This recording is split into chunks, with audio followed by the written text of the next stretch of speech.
The champagne wasn't poisoned by accident, it was a message. And the message was clear. Rafael Moretti's greatest weakness wasn't his empire, his enemies, or his reputation. It was the woman carrying his child, bleeding out on a marble floor while Manhattan's elite pretended not to notice. This is a story about power, survival, and the moment a crime lord had to choose between vengeance and love. If you want to see how far one man will go to protect what's his, stay until the end. And if this story grabs you, hit that like button and drop a comment with your city. I want to see how far this tale travels. Eat. The Vanderbilt Grand Hotel didn't host charity galas. It staged coronations. Tonight's event, a fundraiser for pediatric cancer research, had drawn Manhattan's upper crust like moths to a flame wrapped in silk and dripping with diamonds. Crystal chandeliers caught the light from 1,000 candles, scattering it across the ballroom in fragments of gold. A string quartet played something classical and forgettable, the kind of music designed to make wealth feel virtuous. Elena Marlowe stood near the champagne fountain, her emerald gown clinging to curves she'd spent the last month trying to hide. 4 months pregnant, and nobody knew. Not her mother, who would have immediately started planning a wedding that Elena didn't want. Not her best friend Kara, who couldn't keep a secret if her life depended on it. And certainly not the 300 guests currently air-kissing and networking their way through $20,000 a plate pasta. Well, almost nobody. Rafael Moretti knew. Of course he knew. The man knew when a shipment from Marseille was delayed by 15 minutes, when a city councilman was having second thoughts about a zoning vote, when a rival family's accountant was skimming off the top. Knowing things was Rafael's business, and business was very, very good. Elena caught his eye across the ballroom. He stood in a circle of men who thought they were powerful, a hedge fund manager, a real estate developer, the CEO of some pharmaceutical company currently being investigated for price gouging. They were circling Rafael like pilot fish around a shark, not quite understanding that they were only alive because he allowed it. Rafael's dark eyes held hers for exactly 3 seconds. In that brief connection, she saw what the others never would. The way his jaw tightened almost imperceptibly when he noticed how pale she looked. The slight forward shift of his weight as if preparing to cross the room. The protective fury that lived just beneath his perfectly tailored surface. She gave him a small smile. "I'm fine," and turned back to the woman beside her, a gallery owner named Patricia, who was in the middle of a story about a sculpture made entirely of recycled medical waste. "Provocative, really," Patricia was saying, gesturing with a glass of Bordeaux that probably cost more than most people's car payments. "The artist is making a statement about healthcare inequality in America. Very now, very urgent. I'm thinking of giving her a solo show in the spring." Elena murmured, accepting a champagne flute from a passing waiter. She brought it to her lips but didn't drink, a trick she'd perfected over the last month. People saw what they expected to see. Woman at party. Glass in hand, therefore woman drinking. It had worked at 6 events and counting. The waiter moved on. A young man she didn't recognize. Odd. The Vanderbilt always used the same catering company, and Elena had been to enough of these things to know the regular staff. This one was nervous, she noticed. His hand had trembled slightly when he'd offered her the tray. New, probably. First big event. She remembered that feeling, the terror of serving champagne to people who spent more on shoes than she used to make in a month. That was before Rafael, before the life she lived now. Comfortable, protected, complicated. Before the pregnancy that was about to change everything. Patricia was still talking, something about installation art and the male gaze, but Elena's attention had snagged on a woman in red across the room. Vivian Sterling, socialite and professional party attendee, known for her charitable work the way some people were known for their criminal records, extensively and with significant skepticism about the details. Vivian was watching her. Not the casual observation of one woman clocking another's dress, but a focused, almost clinical assessment. When their eyes met, Vivian's mouth curved into a smile that didn't reach her eyes, and she raised her champagne flute in a small salute. A cold finger traced down Elena's spine.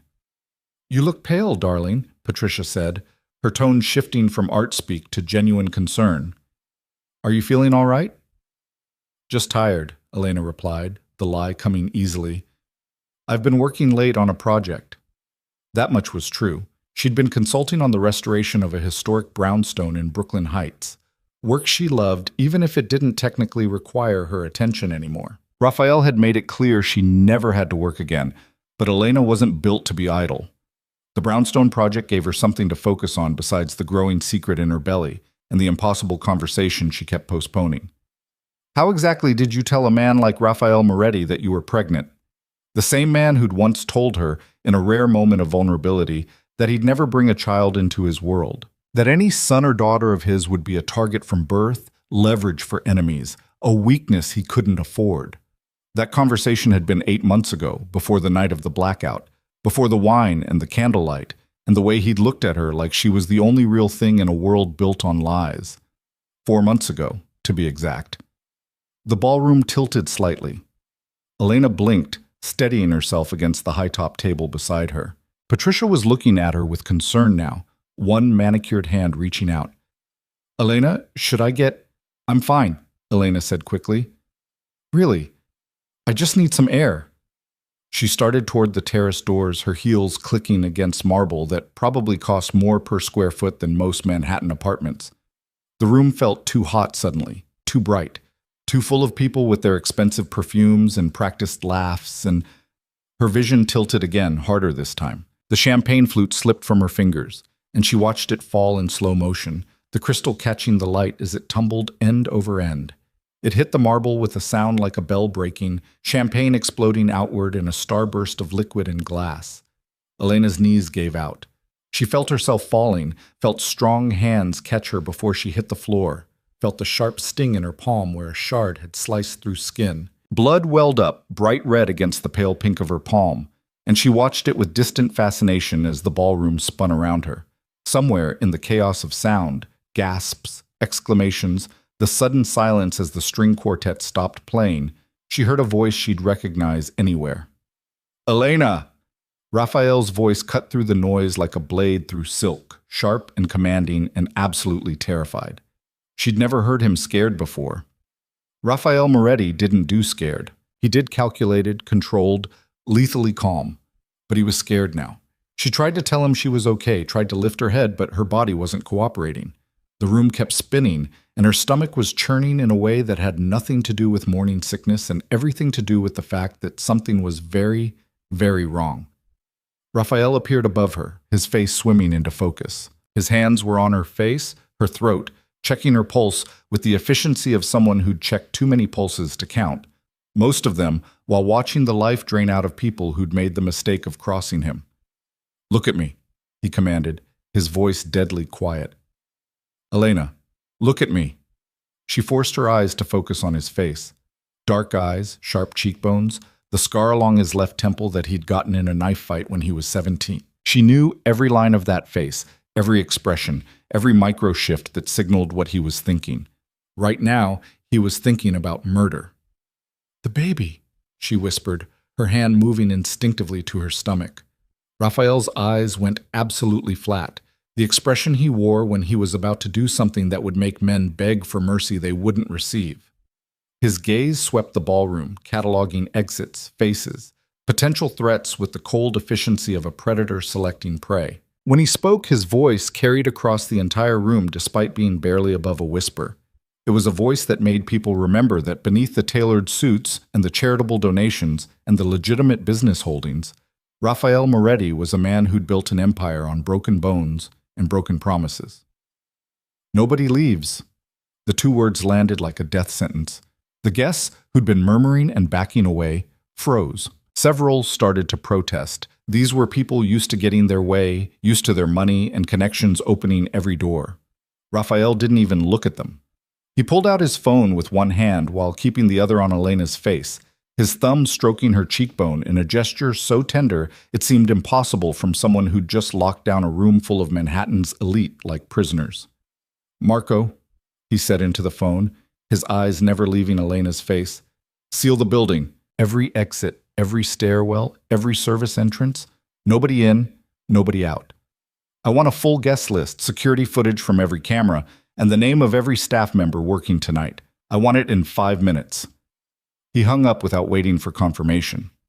Marco Donati, his head of security, knew better than to need confirmation. Raphael, Elena managed, her voice weak. What? Shh. His fingers found her pulse point again, counting. She saw his jaw tighten. You're going to be fine. The baby's going to be fine. But somebody here made a very serious mistake, and I'm going to find out who. The way he said it made Elena's blood run colder than whatever poison was working through her system. She'd seen Raphael angry before, had watched him dismantle a man's entire life with 3 phone calls when that man had tried to extort her for money. But this was different. This was personal. This was about their child. I didn't drink it, Elena said, the words coming out in a rush. The champagne, I didn't drink it, just held it. Skin contact, Raphael said, his voice tight. Some compounds absorb through skin, the heat of your hand on the glass, the time you held it. He looked at her bleeding palm where the glass had cut her, and something murderous flickered across his face. Direct entry into the bloodstream. A man in a tuxedo pushed through the crowd. Doctor Harrison Chen, a cardiac surgeon who sat on the boards of half the hospitals in New York and probably owed Raphael more favors than he could count in a lifetime. Let me see her, Chen said, dropping to his knees beside them, without regard for his $10,000 suit. Raphael didn't move. You tell me she's fine before you touch her. Raphael, you tell me she's fine, or I find someone who can. Chen met his eyes, and whatever he saw there made him nod slowly. I'll do everything I can, but I need to examine her, and we need to get her somewhere I can work. Raphael stood in one fluid motion, Elena cradled in his arms as if she weighed nothing. She wanted to protest. She could walk, probably. She wasn't an invalid, but another wave of nausea hit her and she pressed her face against his shoulder instead. The donor lounge, Raphael said. Clear it. They moved through the ballroom like a king through his court, guests scattering before them. Elena caught glimpses of shocked faces, Patricia with her hand over her mouth, the hedge fund manager looking vaguely ill, Vivian Sterling in her red dress watching with an expression Elena couldn't quite read. The donor lounge was meant for the Gala's biggest contributors, a private room with leather furniture and a fully stocked bar, and enough quiet prestige to make check writing easier. Raphael kicked the door open and set Elena down on the leather couch, with a gentleness that contradicted the violence in his eyes. Dr. Chen was already pulling supplies from his medical bag. Of course, he had a medical bag at a charity gala. Of course, he was prepared for this. Men in Raphael's orbit learned to always be prepared. Talk to me, Raphael commanded, watching as Chen checked Elena's vital signs. Pulses elevated, pupils responsive but sluggish. Signs of acute distress consistent with toxin exposure. Chen looked up. I need to know what she ingested or came into contact with. Time is critical. Working on it. Raphael's phone was already ringing. He answered without looking at the screen. Tell me. Marco's voice came through, loud enough for Elena to hear. Security footage is being pulled now. Guest list is being compiled. Building is locked down. 2 people tried to leave through the kitchen. They're detained. Staff manifest shows a replacement waiter hired 3 days ago through an agency we don't normally use. Find him. Raphael's eyes were on Elena as he spoke, watching every breath, every movement. Find everyone who touched her champagne glass from the moment it was poured. Find who approved the agency change. Find... Elena convulsed, her body arching off the couch as her stomach rebelled. Chen moved fast, turning her on her side as she vomited violently onto the expensive Persian rug. Raphael was there instantly, one hand supporting her head, the other pressed against the small of her back. Elena, stay with me. His voice was rough now, the controls slipping. Stay with me, cara mia. She tried to respond, but another wave hit her, and then another. Her body was trying to purge the poison, and she let it, gasping between spasms while Raphael held her and Doctor. Chen worked around them both with grim efficiency. When the vomiting finally stopped, she was shaking and weak, cold sweat coating her skin. Raphael pulled off his suit jacket and wrapped it around her shoulders, then lifted her back onto the couch. His hands were steady, but she could see the muscle jumping in his jaw, the only tell that he was barely holding it together. The baby, she whispered again. Chen had his stethoscope out, pressing it against her abdomen. Elena watched his face, trying to read his expression, trying to understand what he was hearing. The silence stretched too long. Chen. Raphael's voice was deadly quiet. The baby. Fetal heartbeat is present but rapid. Distress pattern. Chen looked up, meeting Raphael's eyes. We need to get her to a hospital. Full monitoring, possible intervention. No hospitals. Raphael's response was immediate and absolute. Too exposed, too many variables I can't control. Raphael, she needs... I have a facility. Raphael was already dialing. Private, secure, full surgical suite, equipment better than half the hospitals in this city. We'll take her there. Elena wanted to argue, wanted to say that she needed a real hospital, needed doctors who weren't in Raphael Moretti's pocket, but another wave of nausea hit her, weaker this time, but still enough to steal her breath, and she realized that Raphael was right. Someone had just tried to poison her at a charity gala surrounded by security and witnesses. A hospital would be chaos, exposure, opportunity for whoever wanted her dead to try again. The door burst open. Marco Donati strode in, 6'3" of pure intimidation in a suit that couldn't quite hide the shoulder holster underneath. Behind him, two of Raphael's men dragged a young man in a waiter's uniform, the replacement waiter. Even through her haze of pain and fear, Elena recognized him, the nervous one who'd handed her the champagne. Found him trying to climb out a service window, Marco reported. Says he doesn't know anything, just took a job for extra cash. Raphael stood slowly, his movements precise and controlled in a way that made the temperature in the room drop 10 degrees. He walked to the waiter, who was now visibly shaking, and tilted his head as if examining an interesting specimen. "What's your name?" Raphael asked, his voice pleasant, conversational, the most dangerous tone Elena had ever heard him use. "To Tyler Morrison. Look, man, I don't know what—" "Tyler." Raphael smiled, and Tyler Morrison went absolutely white. "Tyler, I'm going to ask you some questions, and you're going to answer them truthfully. If you lie to me, even once, I'm going to hurt you in ways that will make you beg for death. Do you understand?" Tyler nodded frantically. "Good. Who hired you?" "An agency, Prestige Events Staffing. They called me 3 days ago, said it was last minute, paid cash up front." "Who gave you the champagne?" "It was on the tray, already poured. I just picked it up and started serving." "Who told you to serve it to her specifically?" Raphael's voice never changed, still pleasant, still conversational. "Nobody. I swear, I was just walking around and the lady took a glass. I didn't even offer it specifically." Raphael's hand shot out, grabbing Tyler by the throat. Not choking, just holding, just a reminder of how easy it would be. "Try again, and this time, remember that the woman you poisoned is carrying my child." The words hung in the air. Elena saw Marco's eyes widen fractionally. He'd suspected, but not known for certain. "Doctor." Chen didn't react at all, too professional or too smart to show surprise. Tyler was crying now, tears streaming down his face. "The woman in red. She pointed you, the pregnant lady, out to me, said to make sure she got a glass from the second tray, the one in the kitchen. I didn't know it was poisoned. I swear to God I didn't know." Raphael released him with a slight push, and Tyler stumbled backward into Marco's men. "The woman in red, description. Older, like maybe 50, really put together, fancy dress, lots of jewelry. She gave me $2,000 cash to make sure the right person got the right glass."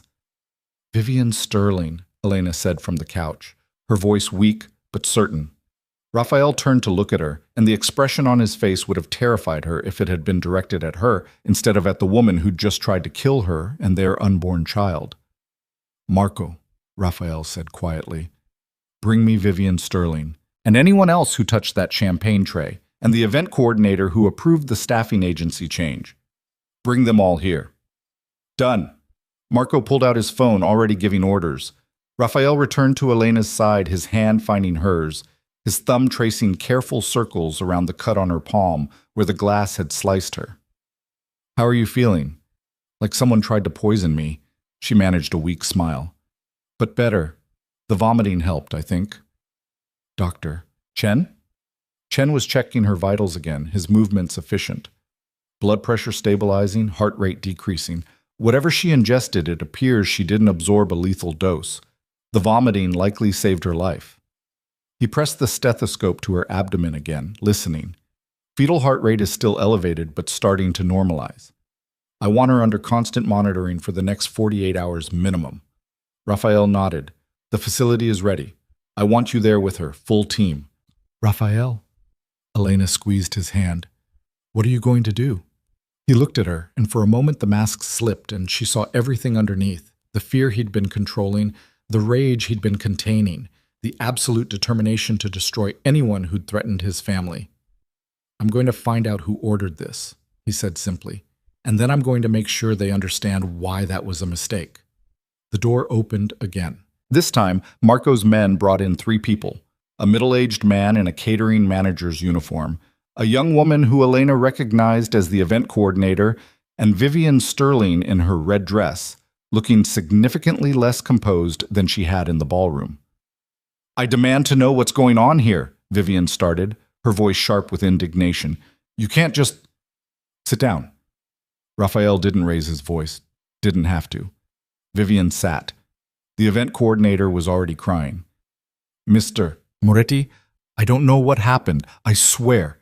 The agency came highly recommended. All their paperwork was in order. The agency, Raphael interrupted, his attention on the catering manager now. You didn't question using a new staffing company? The manager swallowed hard. Mrs. Sterling specifically requested them. She's on the planning committee, said she had a nephew who worked there, wanted to help him out. It seemed harmless. Raphael's eyes cut to Vivian. She'd gone very pale, but she lifted her chin in defiance. This is ridiculous. I have no idea what you think I've done. You paid a waiter $2,000 to serve poisoned champagne to Elena Marlowe. Raphael's voice was perfectly calm. You identified her as pregnant to someone who wanted that information. And you're going to tell me who? I want my lawyer.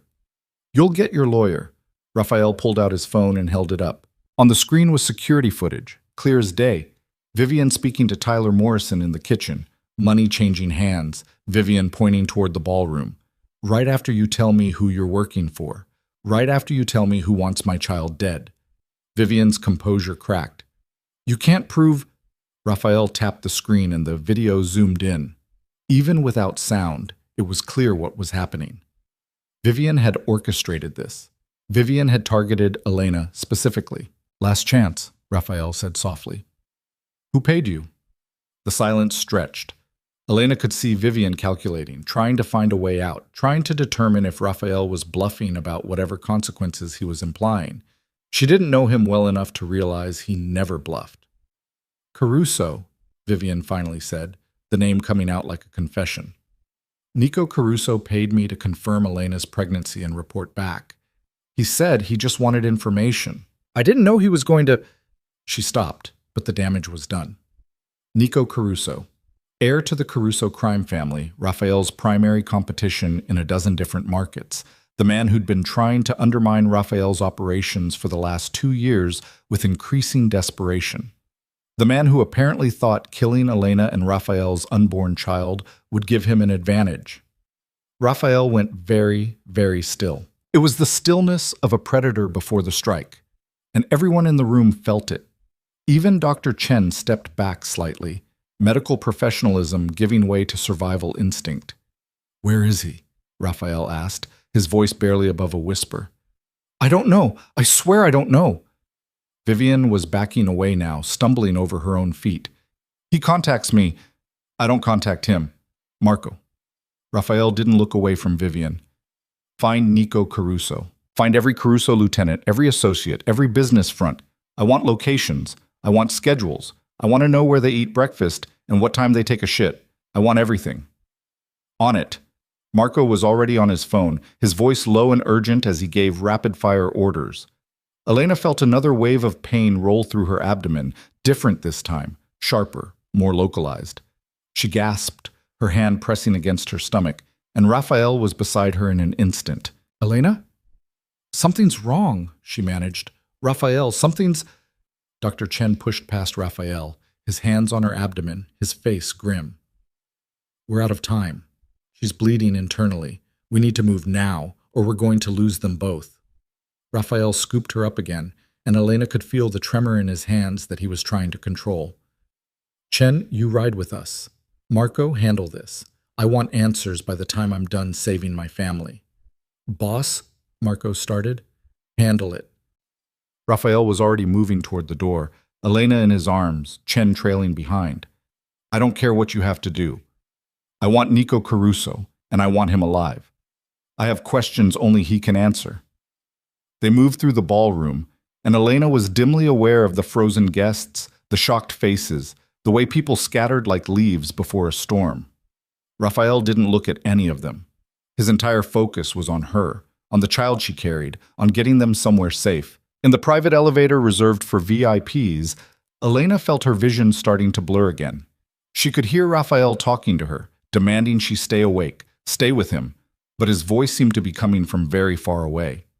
The last thing she saw before the darkness took her was his face, the fear finally breaking through the control, and the absolute conviction in his eyes that he would burn the entire city down if that's what it took to keep them safe. Then the world went black, and Elena Marlowe slipped into unconsciousness, unaware that above her, Raphael Moretti was making silent promises to their unborn child. Promises written in blood and sealed with the kind of vengeance that would make the name Caruso something people whispered about in the dark for years to come. The vehicle was moving before Elena fully registered the transition from elevator to car. Not a car. An armored SUV, windows tinted black, engine purring with the kind of power that suggested it could ram through a concrete barrier without hesitation. Raphael had her cradled against his chest in the back seat, one arm wrapped around her shoulders, the other hand pressed flat against her abdomen as if he could hold their baby safe through sheer force of will.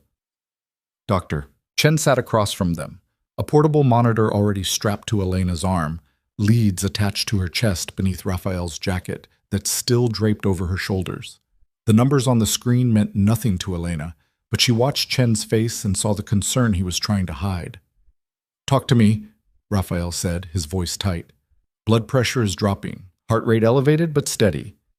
Without imaging, I can't confirm internal bleeding, but based on presentation... Chen trailed off, choosing his words carefully. We need to be prepared for emergency intervention. The SUV took a corner fast enough that Elena felt herself pressed harder against Raphael's chest. Through the tinted windows, she caught glimpses of Manhattan streaming past, streetlights, late-night traffic, the illuminated windows of buildings where normal people were living normal lives that didn't involve poison and crime lords and babies fighting for survival. How long? Raphael's question was clipped, controlled. 15 minutes to the facility, the driver called back. Elena recognized the voice. Vincent Carr, one of Raphael's most trusted men, former army ranger who drove like he was still dodging IEDs in Kandahar. Make it 10. The SUV accelerated and Elena closed her eyes against another wave of pain that radiated from her abdomen. It felt different now. Not the churning nausea of the poison, but something deeper, something that made her think of tearing and breaking and things coming apart that were supposed to stay together. Raphael, she whispered, and even she could hear the fear in her voice. His hand tightened on her shoulder. I've got you. We're almost there, cara mia. Just hold on. The baby is going to be fine. He said it like a command, like he could bend reality to his will through pure determination. Maybe he could. Raphael Moretti had built an empire by refusing to accept defeat, by finding angles and leverage points and ways to win when everyone else saw only obstacles. But biology didn't care about empire building or determination. Biology had its own rules, and right now those rules were working against them.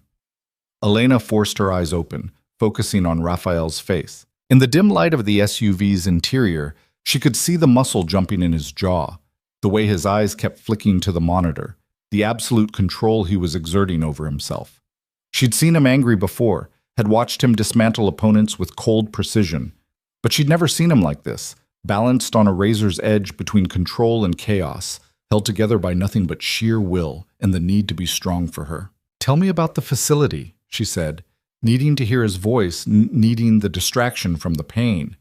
Raphael's eyes met hers, and she saw him understand what she was asking for. Private medical center in Tribeca. I acquired it 3 years ago. Officially, it's a cosmetic surgery clinic for the very wealthy and very private. In reality, it's a fully equipped hospital with a surgical suite that could handle a triple bypass or a gunshot wound with equal efficiency. You've used it before. Not a question. When discretion is more important than paperwork, yes. His thumb traced circles on her shoulder, the gesture absent and soothing. The staff is handpicked. The best cardiac surgeon in New York, a trauma specialist who did 2 tours in Afghanistan, an OB/GYN who trained at Johns Hopkins, and decided she preferred patients who paid in cash and didn't ask questions. Sounds like my kind of place, Elena managed, trying for humor, even as another spike of pain made her gasp. Dr. Chen leaned forward, checking the monitor. Raphael, her blood pressure just dropped another 5 points. We're running out of time. The SUV's engine roared, and Vincent took another corner in a way that suggested traffic laws were more like suggestions. Elena could hear sirens somewhere in the distance, but they were fading, not approaching. Vincent knew how to drive in New York, fast, aggressive, and completely aware of every cop's patrol pattern within a 5-mile radius. Raphael pulled out his phone with his free hand, never releasing his hold on Elena. "Status," he said without preamble. Marco's voice came through the speaker, rough with adrenaline. "Caruso's primary residence is empty. His club downtown is shut down for the night, but we have eyes on it. 3 of his lieutenants have been located. We're bringing them in for conversation." Vivian Sterling, secured at the warehouse on 10th Avenue. The event coordinator and the waiter are with her. The catering manager turned out to be clean, just an idiot who didn't ask the right questions. I sent him home. "And Nico?" There was a pause. "We're working on it. He's gone to ground, but he can't hide forever. Every asset we have is looking." Raphael's expression went flat, the mask settling back into place. "Marco, I need Nico Caruso in front of me within the next 6 hours. I need him conscious, functional, and able to answer questions. I don't care what you have to do to make that happen. Am I clear?" "Crystal." "Good.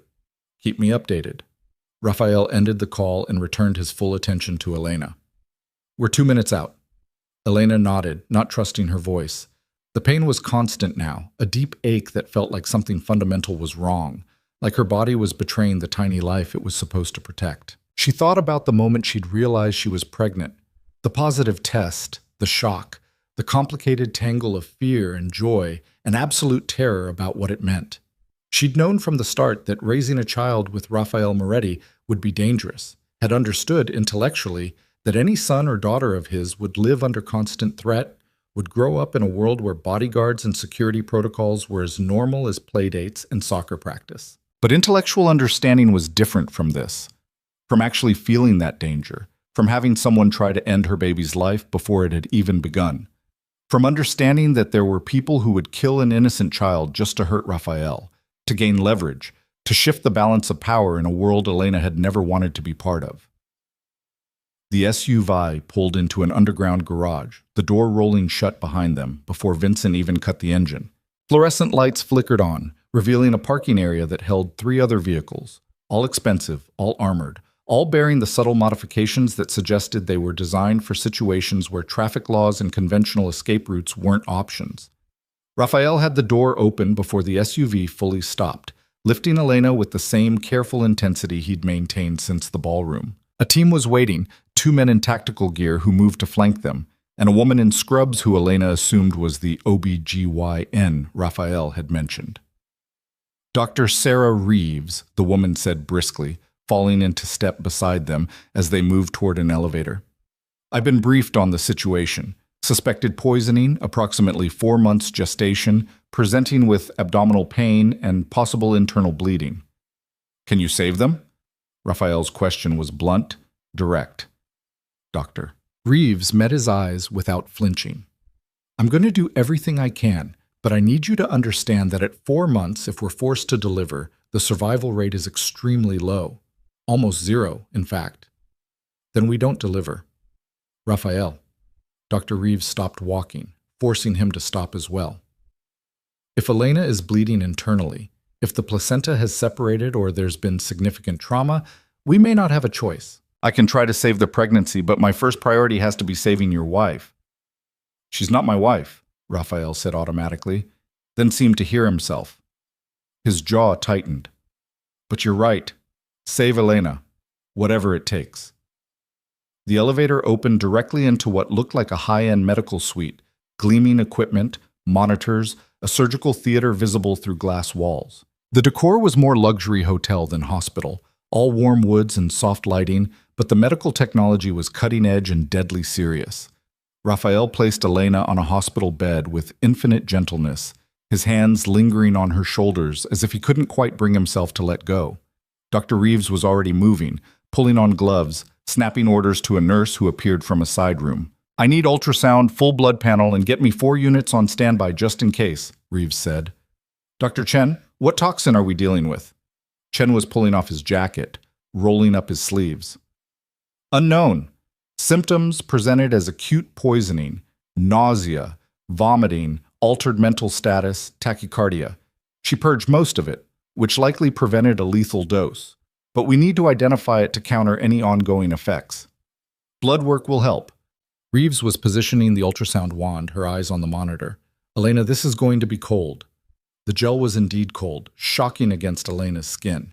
She watched Reeves's face as the doctor moved the wand across her abdomen, searching, assessing. Raphael stood at the head of the bed, one hand gripping Elena's, the other braced against the bed rail hard enough that his knuckles had gone white. The room filled with sound, a rapid thumping that took Elena a moment to recognize. Her baby's heartbeat, fast and fluttery, like a bird trapped in a cage.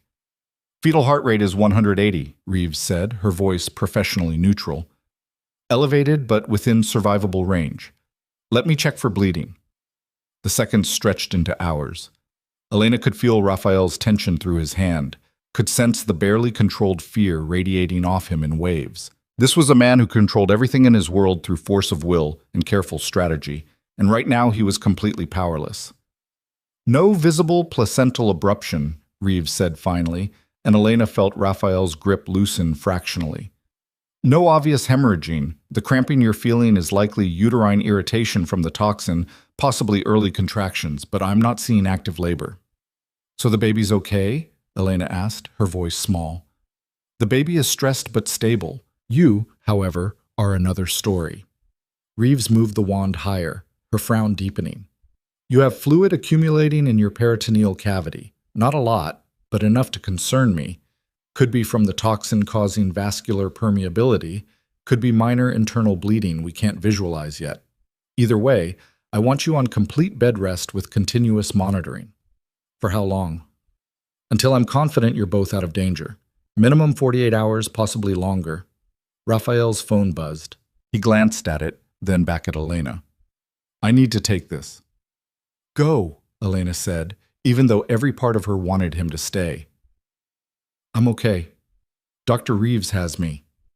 He hesitated, war playing out across his face, the need to be with her versus the need to hunt down the people responsible. Finally, he bent and pressed his lips to her forehead, the gesture so tender it made her chest ache. "I'll be right outside," he murmured. "You need me, you call. Anything, cara mia, anything at all." Then he was gone, stepping into the hallway, and Elena could hear his voice through the partially open door, sharp and commanding, as he took Marco's call. Dr. Reeves adjusted the IV, her movements efficient.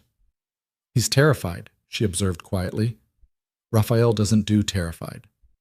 "Everyone does terrified when it's someone they love." Reeves smiled slightly. "I've known Raphael Moretti for 5 years. Treated gunshot wounds, knife injuries, one memorable case involving a broken bottle and truly impressive loss of blood. Never seen him rattled.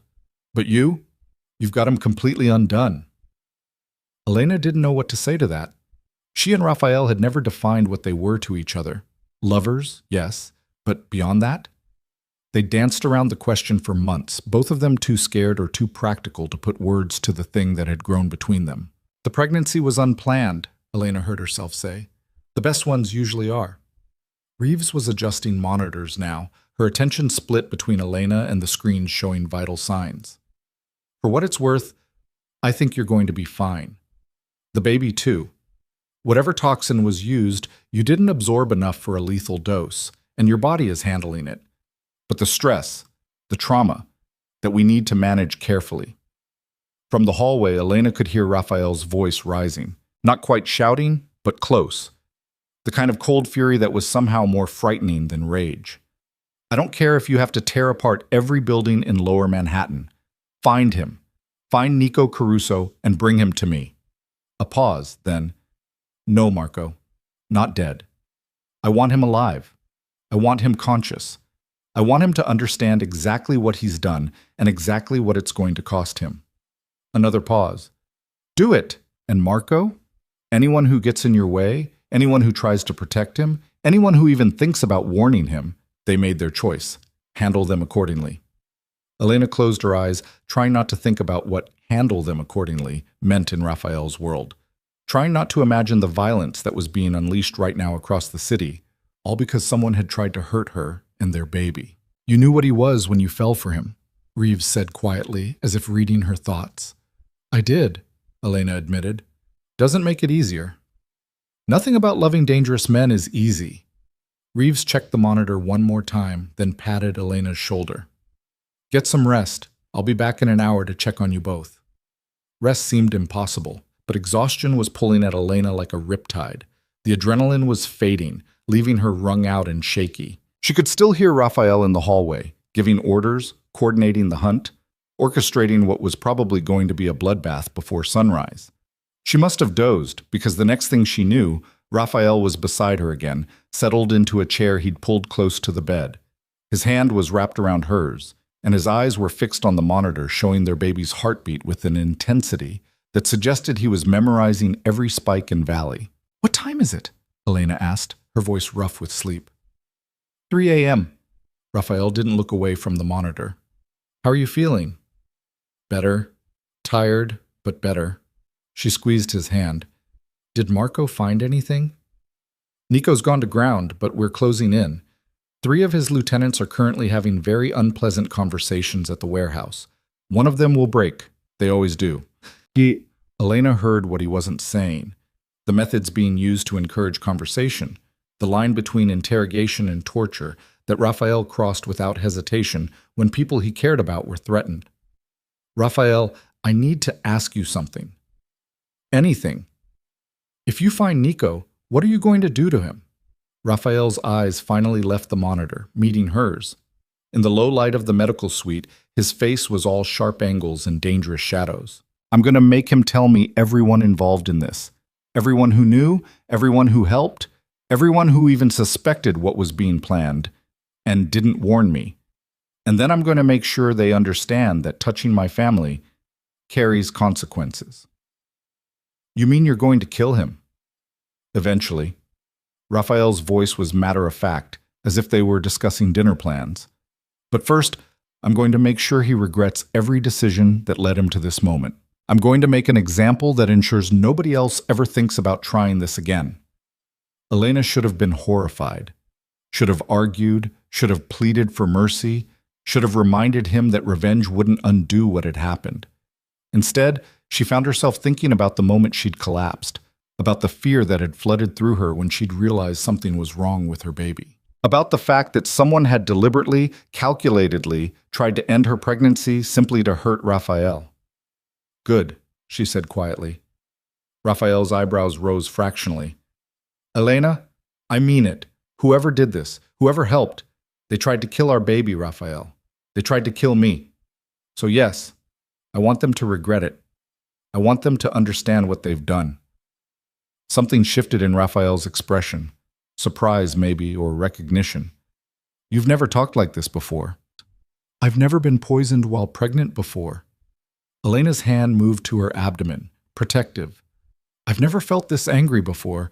This territorial. Welcome to my world. Raphael lifted her hand to his lips, pressing a kiss to her knuckles. This is what I feel every day. This need to protect what's mine, to destroy anything that threatens it. I've tried to keep you separate from it, tried to give you the option to walk away, but now there's a baby, Elena finished. Now walking away isn't an option, even if I wanted to, which I don't, she added quickly, seeing the flash of vulnerability in his eyes. Raphael, I'm not going anywhere. I'm in this complicated, dangerous life. All in. It's going to get worse before it gets better, he warned. Once word spreads about the pregnancy, about what happened tonight, every enemy I have will see you as a target, see our child as leverage. I can protect you, but I can't make it safe. I can't make it normal. I don't need normal. Elena managed a tired smile. I need you. I need us to figure out how to do this, how to raise a child in your world without losing ourselves or each other in the process. Raphael was quiet for a long moment, his thumb tracing patterns on the back of her hand. I never wanted this, he said finally. Never wanted to bring a child into my life knowing what it would mean, knowing the danger, the complications, the way it would paint a target on an innocent back. But now that it's happening, now that I know there's a piece of you and me growing inside you. He paused, choosing words carefully. I can't imagine not fighting for this with everything I have. Can't imagine walking away or letting fear make my decisions. Elena's heart did something complicated in her chest. Raphael wasn't a man given to emotional declarations. He showed his feelings through actions, through protection, through loyalty, through the way he'd burned down half the city tonight trying to keep her safe. But words mattered too. Words made things real. We're going to be okay, she said, with more confidence than she felt. All three of us. Raphael's phone buzzed again. He glanced at it, and his expression went cold. Marco's calling in. I need to take this. He stepped into the hallway again, and Elena heard his voice, clipped and professional. Talk to me. She couldn't hear Marco's response, but she watched Raphael's body language through the open door, the way he went absolutely still, the slight narrowing of his eyes, the almost imperceptible forward shift of his weight like a predator catching a scent. You're certain? Raphael asked. Another pause. Good.